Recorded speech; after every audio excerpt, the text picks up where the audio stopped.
राधा वल्लभ श्री शिव नाम श्रीवंचन। भले आपके भाग्य में कुछ नहीं लिखा हो, पर अगर गुरु की कृपा आप पर हो जाए तो आप वह भी पा सकते हैं जो आपके भाग्य में नहीं है। काशी नगर के एक धनी सेठ थे जिनके कोई संतान नहीं थी। बड़े बड़े विद्वान ज्योतिषियों से सलाह मशवरा करने के बाद भी उन्हें कोई लाभ नहीं मिला। सभी उपायों से निराश होने के बाद सेठ जी को किसी ने सलाह दी कि आप गोस्वामी जी के पास जाइए, वे रोज रामायण पढ़ते हैं। तब भगवान राम स्वयं कथा सुनने आते हैं, इसलिए उनसे कहना कि भगवान से पूछे कि आपके संतान कब होगे। सेठ जी गोस्वामी जी के पास जाते हैं और अपनी समस्या के बारे में भगवान से बात करने को कहते हैं। कथा समाप्त होने के बाद गोस्वामी जी भगवान से पूछते हैं कि प्रभु, वो सेठ जी आए थे जो अपनी संतान के बारे में पूछ रहे थे। तब भगवान ने कहा कि गोस्वामी जी, उन्होंने पिछले जन्मों में अपनी संतान को बहुत दुख दिए हैं, इस कारण उनके तो 7 जन्मों तक संतान नहीं लेके हुई है। दूसरे दिन गोस्वामी जी सेठ जी को सारी बात बता देते हैं। सेठ जी मायूस होकर ईश्वर की मर्जी मानकर चले जाते हैं। थोड़े दिनों बाद सेठ जी के घर एक संत आते हैं और वो भिक्षा मांगते हुए कहते हैं कि भिक्षा दो, फिर जो मांगोगे वो मिलेगा। तब सेठ जी की पत्नी संत से बोलती हैं कि गुरुजी, मेरे संतान नहीं हैं। तो संत बोले, तू एक रोटी देगी तो तेरे एक संतान जरूर होगी। व्यापारी की पत्नी उसे 2 रोटी दे देती हैं। उसे प्रसन्न होकर संत ये कहकर चला जाता है कि जाओ, तुम्हारे 2 संतान होगी।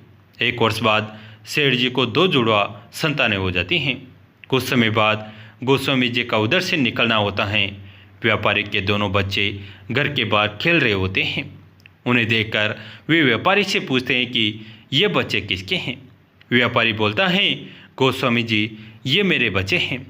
आपने तो झूठ बोल दिया कि भगवान ने कहा कि मेरी संतान नहीं होगी, पर ये देखो गोस्वामी जी, मेरे 2 जुड़वा संतानें हुई हैं। गोस्वामी जी ने यह सुनकर आश्चर्यचकित हो गए। फिर व्यापारी उन्हें उस संत के वचन के बारे में बताता है। उसकी बात सुनकर गोस्वामी जी चले जाते हैं। शाम को गोस्वामी जी कुछ चिंतित मुद्रा में रामायण पढ़ते हैं तो भगवान उनसे पूछते हैं कि गोस्वामी जी, आज क्या बात है, चिंतित मुद्रा में क्यों हो। तो गोस्वामी जी कहते हैं कि प्रभु, आपने मुझे उस व्यापारी के सामने झूठा पटक दिया। आपने तो कहा ना कि व्यापारी के 7 जन्म तक कोई संतान नहीं लिखी हैं, फिर उसके 2 संतानें कैसे हो गई। तब भगवान बोले कि उसके पूर्व जन्म के बुरे कर्मों के कारण मैं उसे 7 जन्म तक संतान नहीं दे सकता, क्योंकि मैं नियमों की मर्यादा में बंधा हूँ। पर अगर मेरे किसी भक्त ने उन्हें कह दिया कि तुम्हारी संतान होगी, तो उस समय में भी कुछ नहीं कर सकता। गोस्वामी जी, क्योंकि मैं भी मेरे भक्तों की मर्यादा से बंधा हूँ, मैं मेरे भक्तों के वचनों को काट नहीं सकता। मुझे मेरे भक्तों की बात रखनी पड़ती है। इसलिए गोस्वामी जी, अगर आप भी उसे कह देते कि जा, तेरी संतान हो जाएगी, तो मुझे आप जैसे भक्तों के वचनों की रक्षा के लिए भी अपनी मर्यादा को तोड़कर वो सब कुछ देना पड़ता है जो उसके नहीं लिखा है। मित्रों, कहानी से तात्पर्य यही है कि भले ही विधाता ने आपके भाग्य में कुछ ना लिखा हो, पर अगर किसी गुरु की कृपा आप पर हो जाए तो आपको वो भी मिल सकता है जो आपके किस्मत में नहीं है। श्री कृष्ण के पुत्र व्रजनाभ जी ने व्रज में 4 देवालय स्थापित किए थे। उनमें से एक ही श्री हरिदेव जी। कालांतर में मुगल आक्रमण के कारण ये विग्रह लुप्त हो गया था। श्री केशवाचार्य जी नाम के रसिक संत बिलचू कुंड पर भजन करते थे। वर्षभानु सुता श्री नंद सुवन इस नाम का निरंतर जप करते थे। एक दिन भजन करते समय श्री ठाकुर जी ने उनके ध्यान में प्रकट होकर कहा, मैंने जिस स्वरूप से इंद्र के मान का मर्दन किया है और गिरिराज पर्वत को अपनी कंटिष्ठा के अग्रभाग पर धारण किया है, वो मेरा स्वरूप बिलचू कुंड के बगल वाले खेत के कुएं के पास विराजमान है, उसे आप प्रकट करो। श्री केशवाचार्य जी ने ठाकुर जी से पूछा कि क्या आप अकेले हैं। तो ठाकुर जी बोले, हाँ, हम अकेले हैं। श्री केशवाचार्य जी बोले, तब तो आप वहीं पड़े रहो, क्योंकि अकेले श्री कृष्ण की सेवा हमें नहीं करनी, हमें तो श्री राधा रानी के सहित ठाकुर जी चाहिए। ठाकुर जी बोले, अकेले क्यों नहीं चाहिए? श्री केशवाचार्य जी बोले, श्री राधा रानी के बिना आप में स्थिरता नहीं है। आप स्वभाव से चंचल हैं। हमने आपको प्राप्त किया और आप फिर छोड़कर चले जाए तो हमको रोना पड़ेगा। श्री राधा रानी के नीलांबर से आपके पीताम्बर की गांठ बंधी रहेगी तो उस प्रेम की गांठ को तोड़कर आप कहीं नहीं जा पाएंगे। श्री ठाकुर जी बोले, जब हमने गिरिराज पर्वत धारण किया तब मैया बाबा बड़े व्याकुल हो गए। उन्होंने सोचा कि हमारा 7 वर्ष के इतने छोटे लाला ने इतने बड़े गिरिराज पर्वत को धारण कर लिया, कहीं इसके हाथ को कष्ट न हो जाए। उन्होंने अपने कुल पुरोहित महर्षि सानेले के पास जाकर प्रार्थना की कि ऐसा कुछ पूजा पाठ करो, उपाय कर दो जिससे हमारे लाला में शक्ति की कमी नहीं पड़े। महर्षि बोले कि इनकी शक्ति तो श्री वर्षभानुनंदिनी राधा रानी हैं। इसका यही उपाय है कि राधा जू को दिव्य सिंहासन पर अष्टसखियों सहित लाला के सामने विराजमान हो जाए और लाला श्री राधा जू के दर्शन करता रहे तो इसमें शक्ति की कमी नहीं आएगी। इनकी शक्ति सामने रहेगी तो कैसे शक्ति की कमी पड़ेगी। श्री नंद बाबा ने राधा रानी का विधिवत पूजन करके सिंहासन पर विराजमान कराया तो 7 दिन और 7 रात्रि तक राधा रानी का दर्शन करते करते मैंने अपने रोम रोम में श्री राधा तत्व को समाहित कर लिया है। ये मेरा हरिदेव स्वरूप श्री राधा भावित स्वरूप है। एक प्राण 2 देह का स्वरूप है। श्री केशवाचार्य जी बड़े प्रसन्न हुए।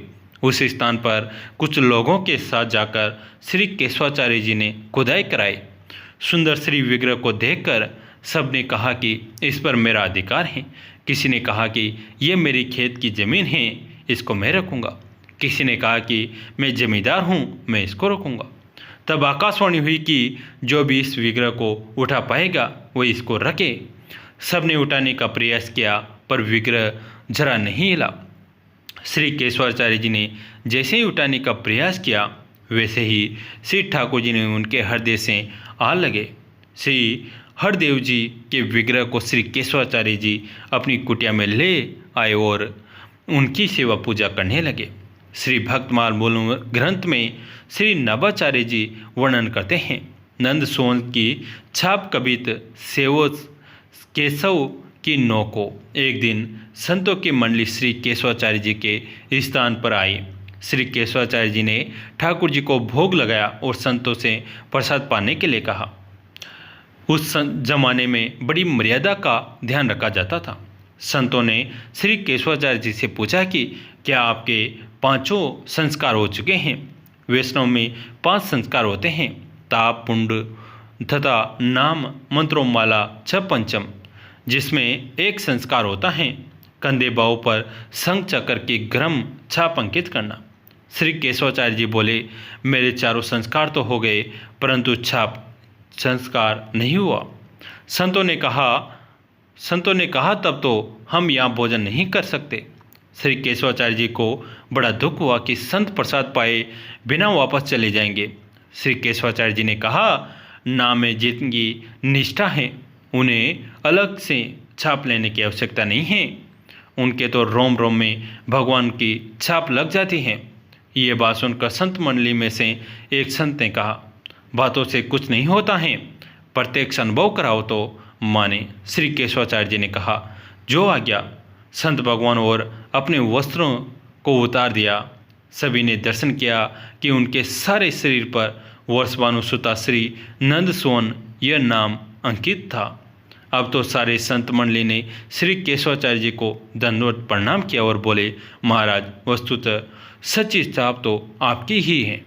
एक बार श्री हरदेव जी ने खीर भोग आरोगने की इच्छा प्रकट करी। श्री केशवाचार्य जी ने कहा, प्रभु मेरे पास खीर की सामग्री का अभाव है और मेरा नियम है कि मैं किसी से याचना नहीं करता। श्री हरदेव जी ने अमेर नरेश भगवान दास को स्वप्न में सेवा करने का आदेश दिया। राजा ने श्री केशवाचार्य जी का दर्शन किया। मानसी गंगा के दक्षिण तट पर श्री हरदेव जी के मंदिर का निर्माण कराया और सेवा के लिए धन व ख्याति दिया। एक दिन श्री ठाकुर जी ने श्री केशवाचार्य जी से कहा कि मैं तुम्हें एक आज्ञा प्रदान करता हूँ, उसे तुम बिना उत्तर दिए स्वीकार कर लेना। जगन्नाथपुरी में एक ब्राह्मण ने मेरी सेवा करके संतान की कामना की और प्रथम संतान मुझे ही अर्पण करने की प्रतिज्ञा की। उसके यहाँ प्रथम एक कन्या हुई है। मैंने उस ब्राह्मण को देखकर कहा कि गोवर्धन में केशवाचार्य जी के रूप में ही मैं विद्यमान हूँ, अतः अपनी कन्या श्री केशवाचार्य जी को ही अर्पण करो। श्री केशवाचार्य जी का उस कन्या से विवाह हुआ और उनके 2 पुत्र हुए, श्री परशुराम और श्री बालमुकुंद, जिनके साथ श्री हरिदेव जी खेलते थे और उनको भोग में कौन सी वस्तु आरोगने की इच्छा है ये भी बताते थे। जय जय श्री राधे। एक गांव में भोला नाम का एक व्यक्ति भगवान राम का भक्त था। वो दिन रात राम नाम जप करता रहता था।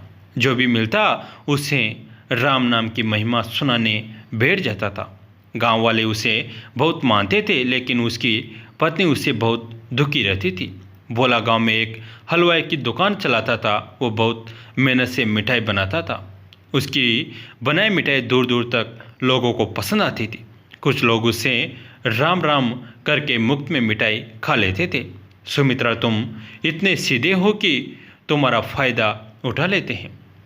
बोला, मैं तो प्रभु श्री राम का नाम लेकर मिठाई बनाता हूँ। कुछ लोग खरीद लेते हैं और कुछ लोग प्रसाद समझकर खा लेते हैं। सुमित्रा, लेकिन राम जी के चक्कर में नुकसान तो हो ही रहा है। बोला, तुम्हें पता है राम जी के नाम से जो मिठाई बनाता हूँ वो इतनी स्वादिष्ट बनती है कि ग्राहकों को बहुत पसंद आती हैं।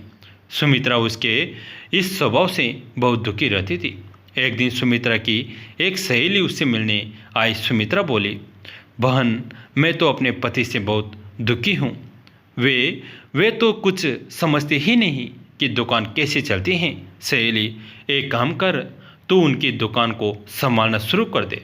कुछ दिन तो उनसे कह कि वे मिठाई बनाए बेचने का काम वो स्वयं करेगी। ऐसे में नुकसान नहीं होगा। अगले दिन सुमित्रा बोला से कहती हैं, सुमित्रा, सुनो जी, आप आज से मिठाई बनाओ, मैं दुकान पर मिठाई बेचूंगी। बोला, ठीक है, जैसा तुम चाहो, लेकिन 2 बातों का कोई याद रखना। एक तो कोई भी ग्राहक दुकान से वापस न जाए, और दूसरा सबसे पहले भगवान को भोग लगाना। सुमित्रा दुकान पर बैठ जाती हैं। वो पूजा करती हैं, भगवान को भोग भी लगाती हैं। उसके बाद उसके पास ग्राहक आने लगते हैं। पहले के दिन की तरह उसकी मिठाई खूब बिकने लगती हैं। तभी एक बूढ़ा आदमी दुकान पर आया। सुमित्रा, बाबा क्या चाहिए? बूढ़ा आदमी, बेटी, मुझे एक मिठाई खाने का मन है, लेकिन मैं खरीद नहीं सकता। सुमित्रा, बाबा, यहाँ तो बिना पैसे मिठाई नहीं मिलेगी। मेरे पति पहले ही बहुत नुकसान कर बैठे हैं, अब ये सब नहीं होगा। बूढ़ा आदमी, कोई बात नहीं बेटा, वो जो राम जी को भोग लगी मिठाई है वही मुझे दे दो। उसे तो तुम अब बेचोगे नहीं, भगवान का प्रसाद समझकर ही दे दो। सुमित्रा, नहीं बाबा, कहा न आपको पैसे लाओ तभी मिठाई मिलेगी। ये सुनकर बूढ़ा आदमी वापस चला जाता है। शाम के समय जब भोला दुकान पर पहुंचा तो देखा कि भोग की मिठाई रखी है। भोला, क्या हुआ, आज बाबा नहीं आए? सुमित्रा, कौन बाबा? एक बूढ़ा आदमी आया था, मैंने भगा दिया। भोला, ये तूने क्या किया? जब से मैंने दुकान खोली है हर दिन वे बाबा आते हैं और भोग की मिठाई खाते हैं। उनके आने से पहले मेरी दुकान कम चलती थी, जब से वे आने लगे शाम तक सारी मिठाई बिक जाती हैं। सुमित्रा, तुमने तो न जाने कितने लोगों को मुफ्त में मिठाई खिला दी, अब यह सब नहीं चलेगा। अगले दिन वो बूढ़ा आदमी नहीं आया।